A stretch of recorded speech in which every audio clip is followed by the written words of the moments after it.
Welcome to MoneyTalk, making good investing easy. In this edition, how small changes to your everyday spending could kickstart your investments. Why tax-free saving is the best way to achieve higher growth and income. My 4 fund picks as the end of the tax year looms. And navigating retirement. We show how to make your pension pot go further.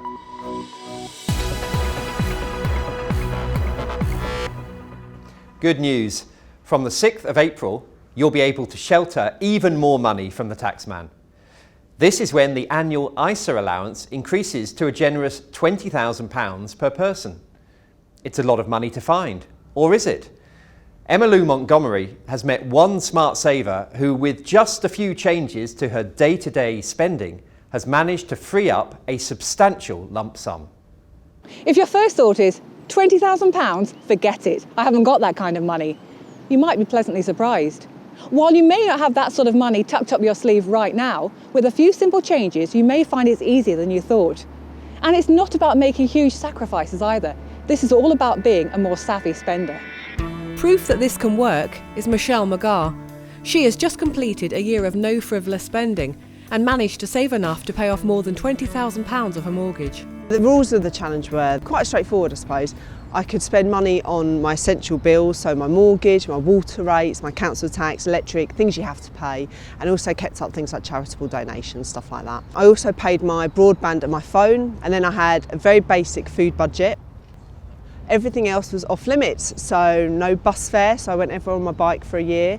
No trips to the cinema, no trips to the pub unless I wanted to drink tap water and watch everyone else get drunk. No meals out, no clothes, no gadgets, no books. So everything else was off limits. It's not only big ticket spending that stops us saving. Have you ever stopped to think how much those frequent trips to the coffee shop are costing you? Grab one every day on your way to work and you'll easily blow more than £580 a year. There are plenty of other ways to save money without having to make great sacrifices. Drop a brand level on everything you buy at the supermarket. That's an annual saving of £1,500 on an average £100 shop. Switch and you can save up to £300 on household bills, especially if you've never switched before. Turn down the thermostat on your heating by just 1 degree and you can save as much as £85 a year. And check for ghost payments, all those unused subscriptions and out-of-date memberships you're still paying for. When you open your wallet, or when you go to hand over the card, or even just put your hand in your pocket for a bit of cash for a magazine, just think, do I really need what I'm buying, or do I just want what I'm buying? And set a long-term goal. It's much easier to make a short-term sacrifice if you're working towards something that really matters to you. It might be putting together a £1,000 savings buffer, it might be retraining for a new course, for a new job, or just to take the kids on a brilliant holiday. And if you are interested in doing a challenge, maybe make it more of a mini challenge. Do a no-spend month, or just give up spending on something that you know you spend a lot of money on. If you think you can't afford to invest, think again. It's actually easy to cut your spending.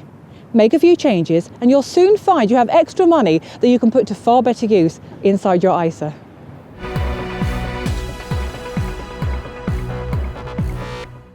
ISAs are a great way to make your savings work harder by paying less tax. They're not the only option, however, with self-invested pensions or SIPs becoming an increasingly popular choice when planning for the future. But they work differently.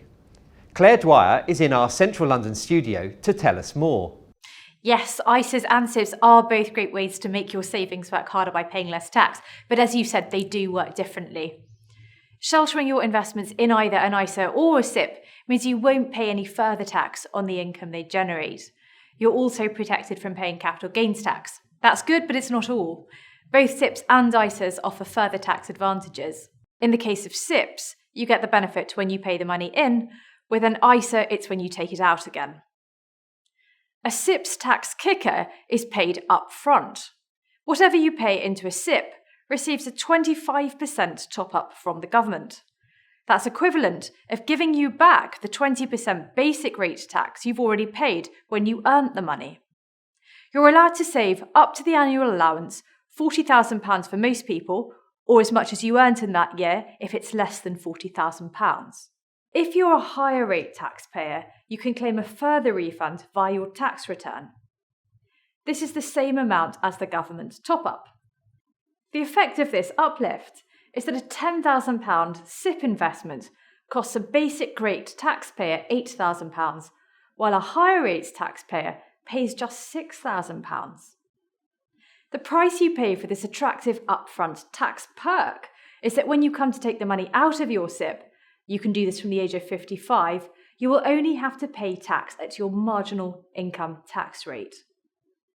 This does, of course, make SIPPs very attractive to anyone who pays tax at the higher rates when working, but then only at the basic rate in retirement. With ISAs, the tax advantage is a bit different. There's no upfront tax kicker. You save out of taxed income up to the annual contribution limit. However, when you take the money out again, and you can do this at any time with no age restriction, there's no further tax to pay.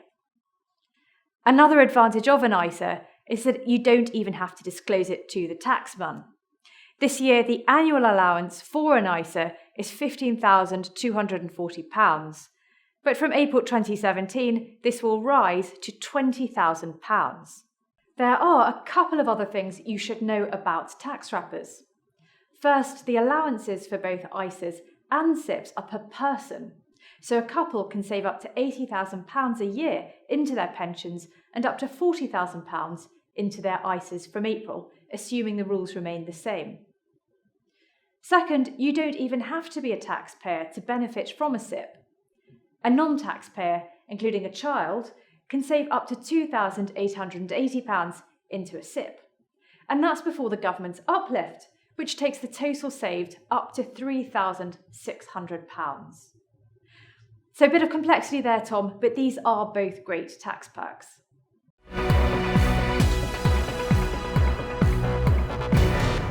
Still to come. I'll be finding out how to make your money last once you've crossed the bridge from work to retirement.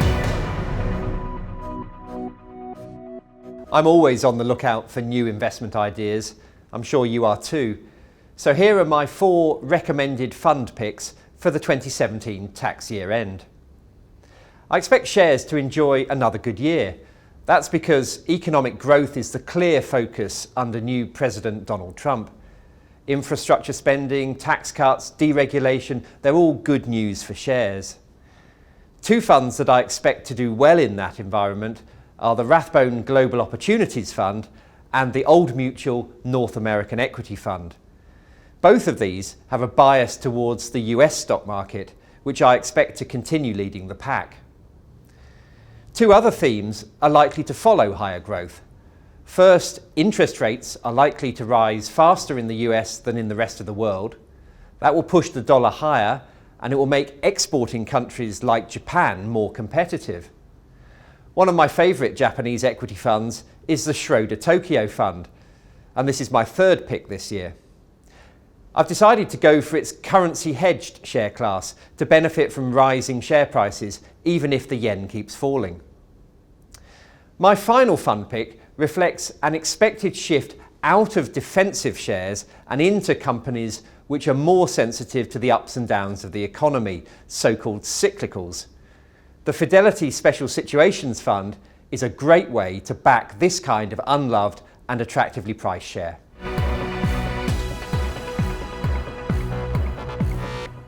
Spending less money than you earn and investing the difference is the cornerstone of any successful retirement plan.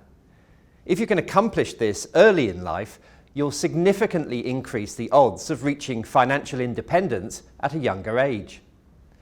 But with life expectancy on the increase, it's important to make sure that when you do reach retirement, you know how to make the most of the fund you've put to one side.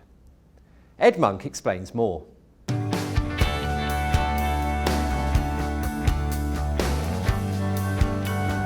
When you're still working and contributing to a pension, the ebb and flow of markets can work in your favour. If share and bond prices fall for a period, the overall size of your fund might shrink, but it means that the new money you're paying in buys more. You're buying low instead of buying high. Once you cross the bridge from work to retirement though, you won't get this benefit. Now you're taking money out. And if you need to do that after the market has fallen, the withdrawals come on top, and the damage to your retirement fund can be even worse. The way investments work mean it can be difficult to get those losses back, even if markets do recover. Let me explain more.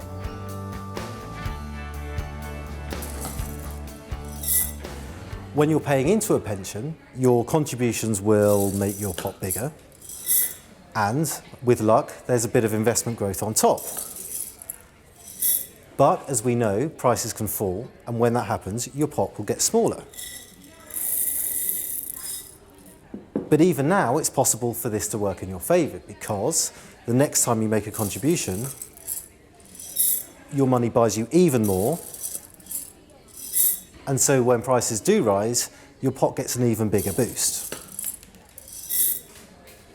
When you're taking money out of a pension, it works in reverse, so that you might lose some from investments, but if you make withdrawals on top of that, you compound that loss and your pot is depleted even more quickly.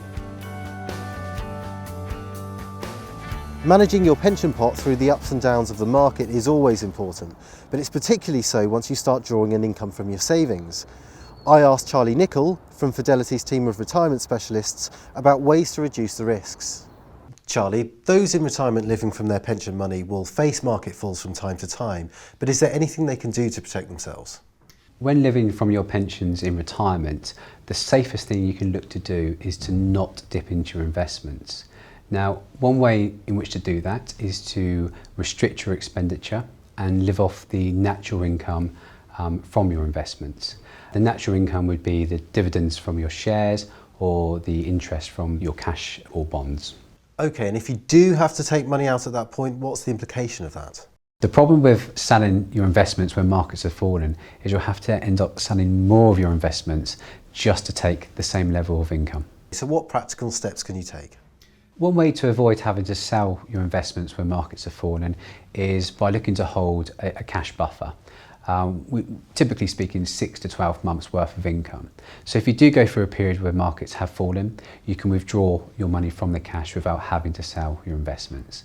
And then hopefully, as time goes on, you'll see your investments start to rise again, and in that situation you can then start to build up your cash reserve. Investing after retirement is very different from investing before retirement, and it's crucial to understand exactly the risks of withdrawing money at the wrong time. As we've heard, however, there are steps you can take that remove some of that risk.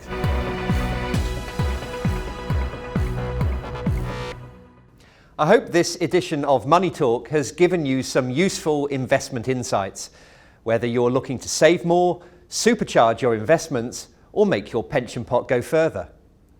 You can find more guidance on your savings and investments from me and my team on all of Fidelity's digital and social channels. Thank you for watching. Goodbye.